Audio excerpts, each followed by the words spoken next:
80ஆம் சங்கீதம். இஸ்ரவேலின் மேய்ப்பரே, யோசேப்பை ஆட்டு மந்தையைப் போல் நடத்துகிறவரே, செவிகொடும். கேருபீன்கள் மத்தியில் வாசம் பண்ணுகிறவரே, பிரகாசியும். எப்பிராயீம் பென்யாமீன் மனேசே என்பவர்களுக்கு முன்பாக நீர் உமது வல்லமையை எழுப்பி எங்களை இரட்சிக்க வந்தருளும்.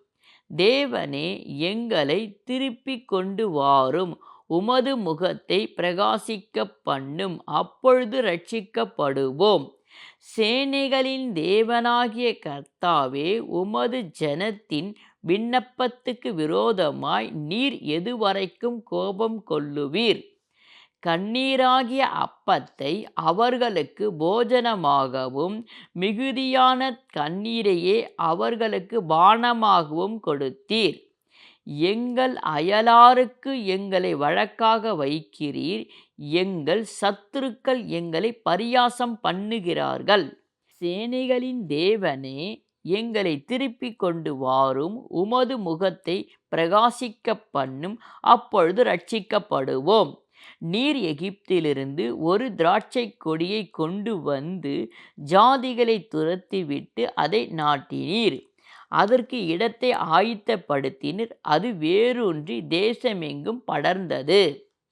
அதின் நிழலால் மலைகளும் அதின் கிளைகளால் திவ்யமான கேதுருக்களும் மூடப்பட்டது. அது தன் கொடிகளை சமுத்திர மட்டமாகவும் அதின் கிளைகளை நதி மட்டமாகவும் பரவவிட்டது. இப்பொழுதோ வழி நடக்கிற யாவரும் அதை பறிக்கும்படியாக அதின் அடைப்புகளை ஏன் தகர்த்து போட்டீர்? காற்று பன்றி அதை உழுது போடுகிறது.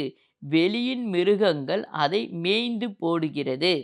சேனைகளின் தேவனே, திரும்பி வாரும். வானத்திலிருந்து கண்ணோக்கி பார்த்து இந்த திராட்சை செடியை விசாரித்தருளும். உம்முடைய வலதுகரம் நாட்டின கொடியும் உமக்கு நீர் திடப்படுத்தின கிளையையும் கடாட்சித்தருளும்.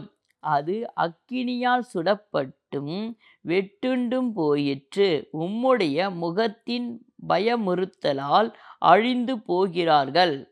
உமது கரம் உமது வலது பரிசுத்த புருஷன் மீதிலும் உமக்கு நீர் திடப்படுத்தின மனுஷகுமாரன் மீதிலும் இருப்பதாக. அப்பொழுது உம்மை விட்டு பின்வாங்க மாட்டோம். எங்களை உயிர்ப்பியும், அப்பொழுது உமது நாமத்தை தொழுது கொள்ளுவோம். சேனைகளின் தேவனாகிய கர்த்தாவே, எங்களை திருப்பிக் கொண்டு வாரும். உமது முகத்தை பிரகாசிக்கப் பண்ணும், அப்பொழுது இரட்சிக்கப்படுவோம்.